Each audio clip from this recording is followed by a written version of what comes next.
ఒక మనిషి, ఒక విశ్వాసి చెడిపోయి త్రోవ తప్పితే పరిశుద్ధాత్ముడు మనకంటే ఆయన దుఃఖిస్తాడు. తెలుసునా మీకు? మనకంటే ఆయన బాధపడతాడు. అయ్యో, నీతిని విడిచింది నా బిడ్డ, పరిశుద్ధతను కోల్పోయింది, యథార్థతను కోల్పోయింది నా బిడ్డ, ఎక్కడ నాశనం స్వనాశనానికి వెళ్ళిందో, ఎక్కడ యాత్ర పడే స్థలానికి వెళ్ళిందో అని నీలో పరిశుద్ధాత్ముడు బహు దుఃఖపడతాడు. అదే జరిగింది అనాదిలో.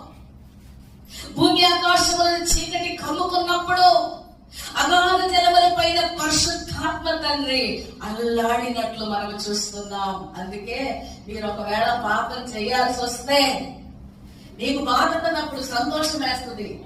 ఆ టైంలో నీలో బాధపడేది ఎవరంటే పరిశుద్ధాత్ముడు. నువ్వెవరిని బాధ పెడుతున్నావు? పరిశుద్ధాత్మ తండ్రిని బాధ పెడుతున్నావు. జాగ్రత్త. అక్రమం చేసేది నీ దగ్గరకు వస్తే విడిచిపెట్టు. పాపం చేసే అవకాశం నీ దగ్గరకు వస్తే విడిచిపెట్టు. మోసం చేసే అవకాశం నీ దగ్గరకు వస్తే విడిచిపెట్టి పారిపోయే యోసేపులాగా పరిశుద్ధాత్మ తండ్రి సంతోషం